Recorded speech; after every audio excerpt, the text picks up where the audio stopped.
Welcome, everybody, to another episode of The Reality of Russ. I'm joined by my co-host, my beautiful, amazing wife, Nikki. Say hi, baby. Hey, everybody. We're here today. We haven't got a chance to drop anything new because we've been so busy.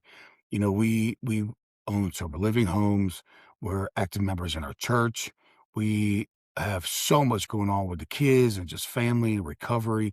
And I really enjoy doing this, but I really want to be more proactive when I get into this and be able to drop multiple episodes after another after another. There's so much going on inside, the reality of Russ. And it's great to get it out. But right now, just life is kicking our butt, man. It is, and it's great. It's a blessing. God has gave us a lot of good things, and He has let us borrow a lot of good things, and we just keep grinding, man. But today's episode is, how do I say this? This is going to be off of a lived experience that we just went through 2 days ago. And I do believe I'm going to name this episode Lack of Education. Lack of education in the world, I've got to see firsthand the other day. We got to see it firsthand. And it was horrible. It was very, very, very bad. I'm going to go in and explain a little bit about it and get you guys into it of what I'm talking about. I'm glad to be here. I'm glad to be back. Got a great chance to go with a good buddy of mine, and he asked me to go with him. He owns a sober living house here in Lexington. He works for a company. He has multiple little side gigs going on. And, part of opening these new houses, you have to get a compliant, um, Certificate of certificate, compliance. basically, right? So, and you just follow the thing. Hey, this is what I got to do, so on and so forth. So part of that was sitting down and meeting with the compliance board and going over what you're doing with the house and the steps and you know, they have an opportunity for the townsfolk to come in, right, and be a part of it and put their 2 cents in. But he asked me to go, and I said, "Yeah." I mean, Nikki, we were like, Absolutely." One, I get to support a brother of mine. Two, we get to be a part of this movement that's going on, this change in these recovery houses and how they're doing it. And three, just kind of some experience. So just in case we have to do it going forward. So we drove down there and we walk in and the vibe was already bad. We could kind of tell in the beginning, you think? Yeah. Uh, it was five old dudes sitting at the table. you know, there's a chick over there who had her little laptop out, and another guy. I'm not sure what he was. He was cool though. I mean, Yeah, he was truthfully, like the facilitator. yeah, he was smart. He was good. And then you had a room full of negative Nancy's behind us. We're concerned. It concerned neighbors. I'm calling them negative Nancy. I'm you know I'm calling them negative Nancy. They were Karens. I had a room full of Karens, literally. And my good friend was sitting there, man, in a suit, looked good. His significant other was there to support him, you know, and we were just there just to, bring the good news about these sober living houses, man. And it gives the community opportunity to bring some new folks in town and find a purpose and support one another. And, it gives people an opportunity to grow and better the community. And it's just a lot of good, man. We could sign our name if we wanted to speak. And absolutely. And I signed my name. Well, my buddy goes up and he sits down. They call him and they say, give us the facts about what's going on in this house and all of the things that he needed. So, he proceeded to talk about the square footage per room. He talked about the bathroom. He talked about, the mission statement. He talked about how he's going to get the clients, right? X amount of sobriety time. He talked about, the structure in the program. He did very good. He laid it out to exactly what it is. They had a few questions and he answered them great. And then the next step was, well, do we have any questions? There it started. The first Karen stood up and said, "Hi, my name is so and so. I live here." She said, "So what will they be doing when they're not working?" And he said, "I mean, what do normal people do when they don't work?" And she said, "I mean, will they be walking around the yards and, down the neighborhood?" And he was like, I'd never heard of people not allowed walking around the neighborhood. And she said, well, every time they walk past my house, my Ring camera goes off. And I'm thinking like, "Oh my god," and I'm trying to keep my composure. I'm trying to shut my mouth, and then the other Karen came up from the back, and she just asked, honestly, the most retarded questions I've ever heard in my life. Uh, she would ask some stupid question and then go sit down, and then say, "Hey, I got a question," and then she would run back up, and then the one time she pulls up her phone and Googled something back there and was like, "Yeah, are you, so da da da da da," and he was like, "Yeah." And then she said, "Well, have you done, X, Y, and Z?" And he said, "Well, that's what we're here doing now." And she said, "Okay, that's all I got." So, by then, the room was just like, I knew what it was turning into. The five horsemen up front, they knew what it was turning into. I mean, honestly, I felt like they were all in it. Like they went down to the Piggly Wiggly and all talked about what they were going to do regardless. Then they asked if anybody else wanted to ask a question, and nobody else said anything after they just, made a mockery of sober living and of people in recovery, you know. So then they said, okay, the people that want to speak, come on up. And I was the first one. And I came in, I said, I sat down, I said, my name is Russ Weisgerber, and I looked over at the lady and I said, and I have been to prison a few times, and I have been to jail as well a few times. But see, what everybody left out is I've also completely changed my life. Okay. And that's the point of this. Because of all these things that I have been through, that is your fear, it has given me an opportunity that I've never in my life ever think I'd be able to have. Right? Never in my life would I ever think that I'd be able to do the things I do. And it all started from them years ago being lost and hopeless, locked away in a box. Right?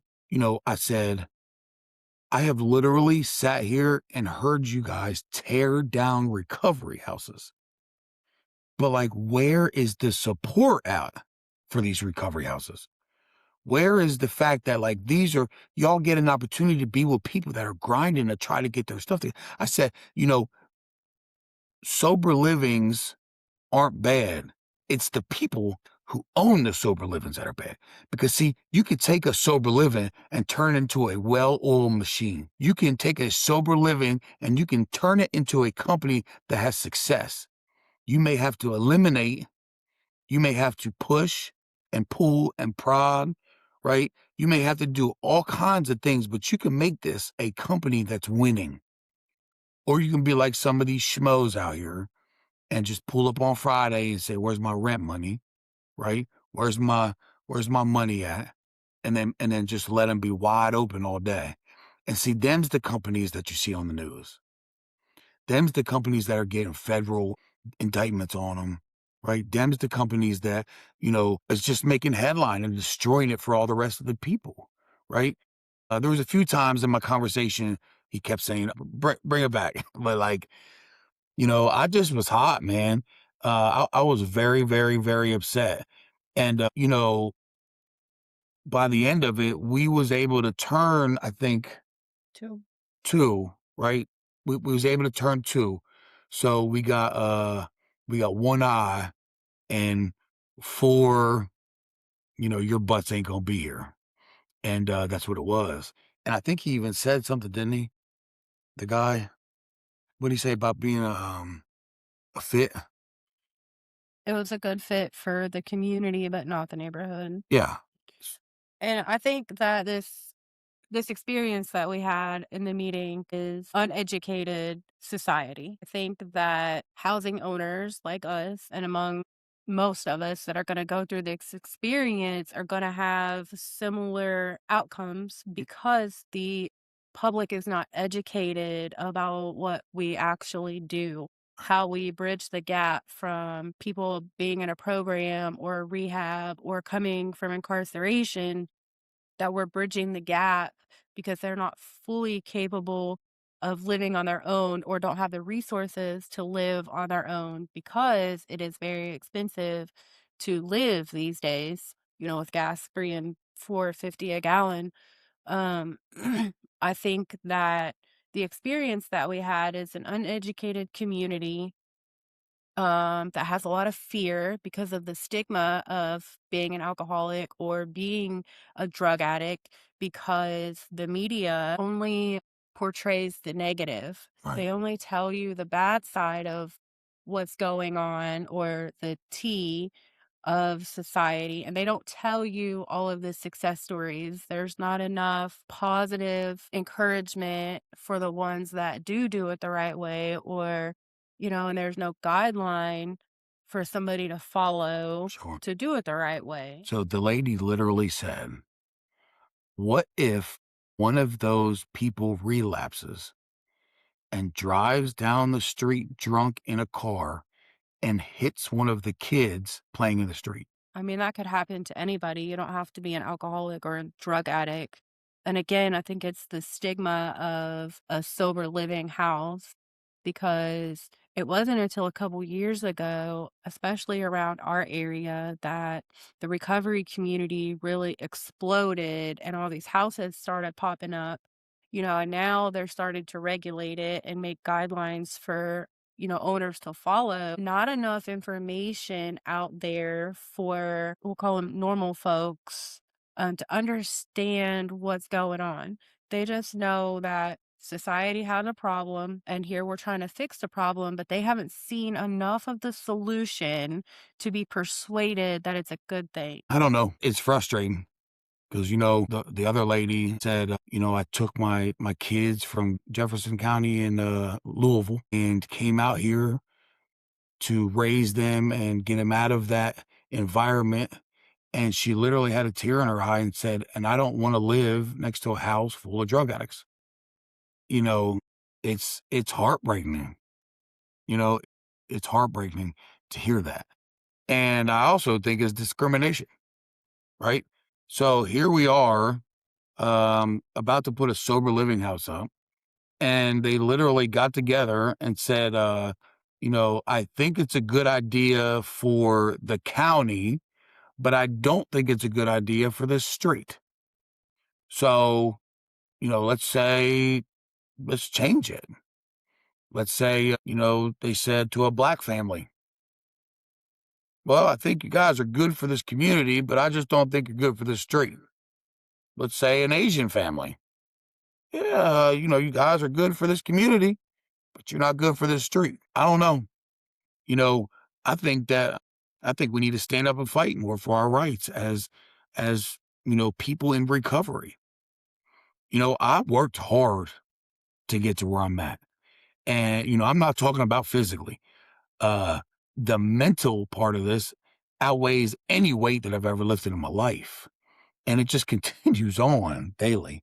Without God in my life, I'm telling you what, the ups and downs just my wife and I have today, I have got to stay grounded in a power that's greater than me. I have got to. There is very little room for foolishness in the life that we live today. And foolishness is my old thinking. I mean, it just is, right? I mean, the only thing we change is everything. And my old thinking is all over that, right?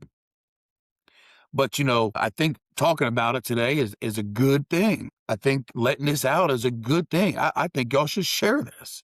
I mean, these are facts. This is 100% truth. I'm not lying to you about nothing. I've got my better half sitting here. These are actual statements made by people. What if one of them gets drunk and drives down? Well, what if the other neighbor gets drunk? How do y'all know you don't got some dude got a girl kidnapped and been there for the last 7 years, like dude in Chicago? Like y'all really don't. There's three of y'all street came there. You really don't know everybody. So it's just like, man, we have got to eliminate the BS people that are in this business. And we have to stick together to get them up out of here or fix it. Or fix it. I mean, there needs to be, God does not like ugly, you know? And the good thing about this is, him and I spoke afterward and Nikki and his wife and, you know, God said no. And, you know, I'm almost thinking it was a good thing it didn't get approved because I feel like all they're gonna do is continue to just to pick and nitpick and nitpick and nitpick. I mean, one of the other comments was, "I seen them out there on the porch talking and smoking cigarettes." Well, and if you remember when we went to our meeting with NAR, that was also a complaint that most people get. And I think it has a lot to do with multiple people living in one house. Like that's new for a lot of the community. Like, yes, having one alcoholic neighbor is like normal from the past up until now because we just started putting these houses up and it's new for people. I think that we need to get the community educated. I think that more people need to stand up and advocate. And I know there are some groups that do advocate. You know, there's PAR, People Against People Advocating for Recovery, I Mhm. think it is. There should be more groups like that, and I think that there needs to be more positive voices to stand up for the ones who are doing it right and who are actually trying to make a difference, and there's just not a lot of that yet. I mean, I look at it like if I lived next to a sober living house, I'd be over there all the time like, "Look, man, you need $40? Help me mow the grass." You know, like, "Hey, I would love to get these weeds pulled. I'll give you $20." Listen, the people in my program are happier than a pig, and you know what? If they can do anything for an extra dollar. I did it. Right? Y'all post some weeds for $40? Absolutely. You know, that's a vape, a pack of cigarettes, and a can of dip right there. You know, like that's pretty much and a monster. That's it. And a monster, right? But I mean, it's the truth. What about, helping people with resources? Like, well, shoot, there's some jobs hiring. That'd be great. Like I would love you, man. I know you're trying. Let's get it. I don't know. One of the character defects of mine is trying to have everybody where I'm at and, not saying I'm up or down or out, but just where I'm at and see how I see and understand how I understand and feel how I feel. And, the reality of it it isn't. It's not. Like, they're worried about, people standing on the porch and if that's okay. You know, what they need to be worried about is, you know, putting some Christianity back in these schools from their children. It's frustrating. Right? It's frustrating, but, we're here, man. Like, we stand strong. I'm proud, and I don't go anywhere, um, and talk about anything without telling the truth, and it gets brought up, I am an alcoholic, absolutely, and because of that, this is I can just go on and on and on. I'm super excited. I got certified with the Rock Ages Ministry. So here shortly, we'll be going to the penitentiaries to bring and share the gospel. We're going to the Fayette Juvenile Center, the Juvenile Regional Correction Center, right? And we're going to be going in there, and I'm excited, man. I'm excited to be able to just talk and just share the message. It's very very exciting to me. Nikki graduates in a few months, December, with her bachelor's. She'll have her BSW. It's like all these things, man, are just possible, and it's because of these pay houses. It's detox, program, pay house, reality, right? I mean, if you really hang on through this ride, then your day comes and you get to have all this. Like you get it's here, it's yours. And I feel like if people keep tearing down the very thing that has saved my life and Nikki's life and the guy's life that came and his girl and just like so many countless others, it's an awful thing to think about. Let me ask y'all this though. What do y'all think? What do y'all think if you got a home and you live next to a sober living house? Uh would you would you take it out on the people that are there, or would you hold the owner of the company responsible, right? Would you, nitpick and yell and pick and prod at the people that are trying, or would you, address the person who is running it? You see what I'm saying? I would love to hear somehow back from y'all. I would love for y'all to message me or, text me or shoot me thing on Messenger or TikTok or something, right? Like, what do you think about it? What do you think about this whole entire thing? You know, um, I haven't really been able to really get into how it felt in that room, but it was degrading. It really hurt my heart Because you felt discriminated against. because I felt discriminated against. I did. I did. I really did. And in the beginning of my journey, I knew Nothing. I knew no better. I knew how to screw my life up. I knew how to make it in prison. I knew how to make it on the yard. I knew how to sit in jail and do time. I knew how to commit felonies, right? I knew how to get places but lose them. I knew how to rob doughboys, right? I knew how to hustle at least $20 a day. I knew how to do all these things. What I didn't know how to do is live. I mean, I really didn't.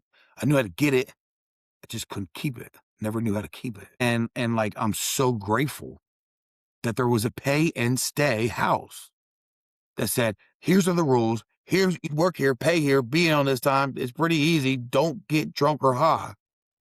Bye. And that was it. And I mixed my work with my recovery. I worked my butt off. I went to meetings all the time. I put my recovery first. I was able to spend time with my now wife.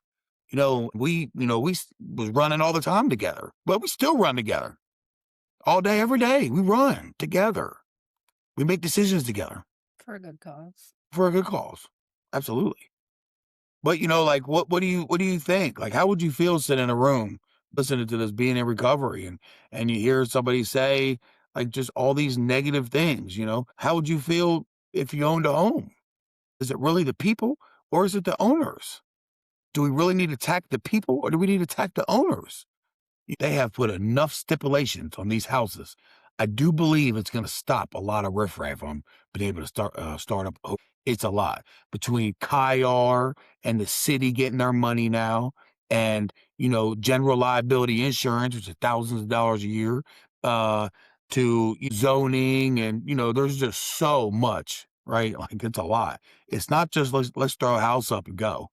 Like you need a crap ton of money to start house that makes no money, truthfully. Like it's not a huge income. If I was billing Medicaid, banging them out, yeah, absolutely. But I'm not, man. Like we're on the bottom with the people. So it really hurt my heart because I'm grinding to try to make sure people have stability in their life and they get a chance like I did and they get a chance like Nikki did and so many countless others, man, that are still sober today. They got a chance.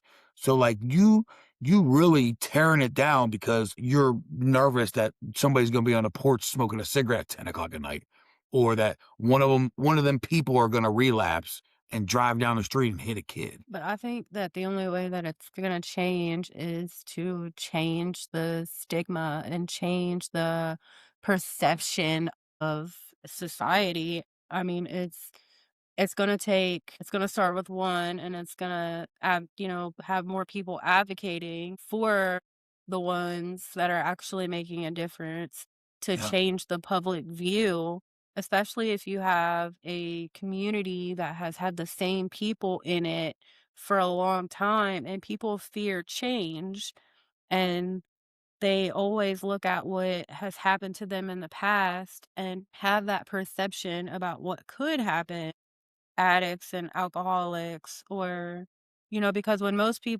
you say an addict to somebody, the first thing in their mind is Skid Row. They don't think about somebody who has went through treatment, has learned coping skills, has learned life skills, and is now, a successful entrepreneur or a manager at a job. They don't think about that. They don't think about how people can change. They automatically go to the worst. And it's going to take a long time and it's going to take people rallying together. It's going to take people going to the media and sharing success stories with people in recovery. It's going to take a lot of showing positivity about the stigma to change it. And then you're still going to have the people who aren't going to believe it because they don't want to, or they haven't experienced it, or they just don't want that type of structure in their neighborhood. And I think that's it, right? She nailed it saying, when you say somebody says addict, it's just there's two different views. The old normal folk, like she said, is one way. And when I hear addict, I think about genuine hope and I see God all over it. Like people don't make it out. So this person really may not understand it now, but they're alive for a reason. They have a purpose, They got a purpose and it's their job to find it. But like God's got a purpose for them because there's people that don't make it out all day, every day. Like there's a purpose behind it. And I feel like it's real unfair to stop that because, you know, you left an abusive relationship and pulled your kids out here and now you don't want to live next to a bunch of addicts. Well, like, why wouldn't you want to support the people that are there to not have to ever treat anybody else like you was once treated? I feel like let's start a movement right now. Who's with me? I'm ready to go. I'm ready to picket, to stand out there. I'm ready to make T-shirts. I'm ready to go. Let's think about this. So let's think about the guy who put all into opening this house, right? Like found the property, got everything in order, got all the furniture, got all the stuff ready for it, right? Like ready to go to this house. Have all the clients, everything is in motion. Put all your blood, sweat, and tears. Still works a job, still owns another home, right? Managing other little knickknacks that he has to provide money for, his daughter, which he has full custody of today because of the program Alcoholics Anonymous, and leading him to a conception of a power that's greater than him. And then he shows up to church on Sundays. What about him? What about the countless hours of loss of sleep, worried to death about the same lady that's going to tear him down that did? Right? Like, what about the fact that I'm not saying he's going to relapse over it, but I mean, it's possible. Right? And it's like, obviously, he's not going to, and obviously it didn't. Right? But like, I've used for a lot less than that. Right? Like, I've went back out for a whole lot less than that. But like, instead, he's optimistic. He's with me.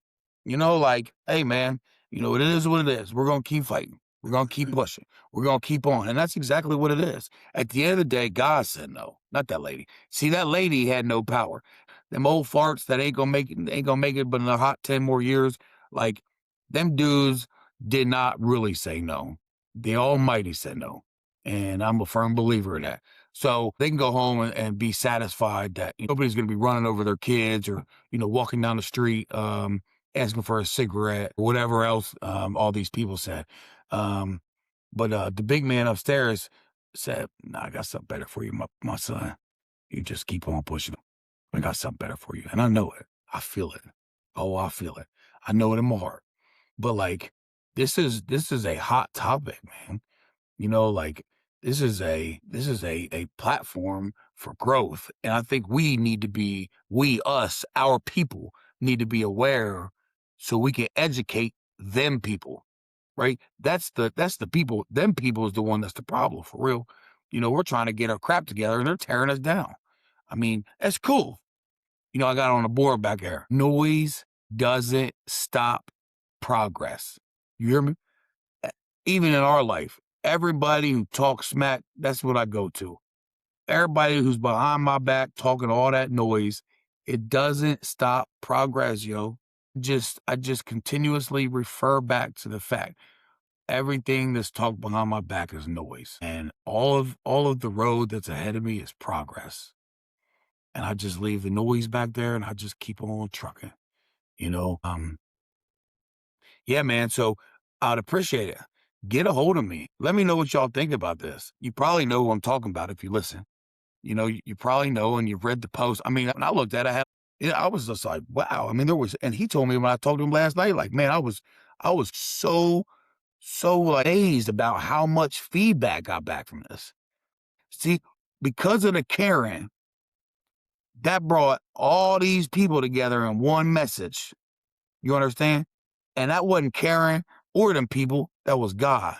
Because my friend needed to hear that in his life. That way, his noise stays behind him and he keeps progressing. You hear what I'm saying? The old Russ would have said a whole lot worse, let me tell you.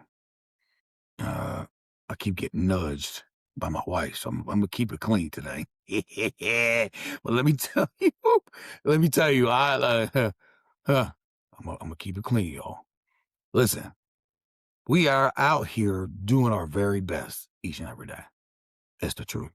We leave this house and have a motive. Man, we have an agenda. And I just want y'all to know when we come home, we try so hard to keep our relationship centered in God. We try so hard to keep our decisions centered in God. We keep our family centered in God. Our choices are centered in God. And I feel like as long as we keep doing that, every time you walk outside of the door, we trying to stay in God's will. And I just want you to know, like, the most work is in here in this house right here. The most work that's getting done is right here. And, I'm not gonna stop. Are you gonna stop? I'm glad I got to sit down with y'all. I'm glad I got to get this off my chest. I would love to hear some type of feedback from y'all. Uh, Even if you think I'm wrong, it's cool. You can say what you want. I might just probably delete it so it don't even matter or hang up or whatever. Like, uh, why don't you hit me back on agreeing with me? All the non-agreeers, just this is what I want you to do. If you don't believe in me or you think I'm wrong, I want you to go home and I want you to write it down. And then after you write it down, I want you to crumble it up and throw it away and just leave it there. And if it's really bad, you might want to call your sponsor. If you guys are really, really bad, you guys can hit the Gratz Park meeting and they give you a resentment token. And you guys can go ahead and bring that. They won't clap for you when you work on whatever you got to work on about this episode and get through it with your sponsor. Then you can take it back and return it and everybody will clap for you.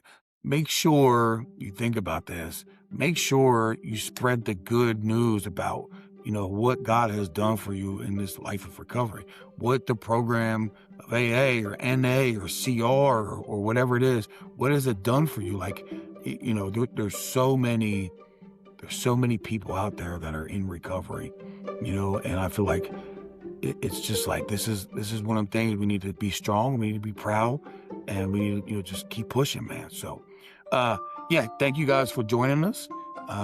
It was good to spend a few minutes with you. And I'll be hoping talking to you guys soon. See y'all later. See you next time.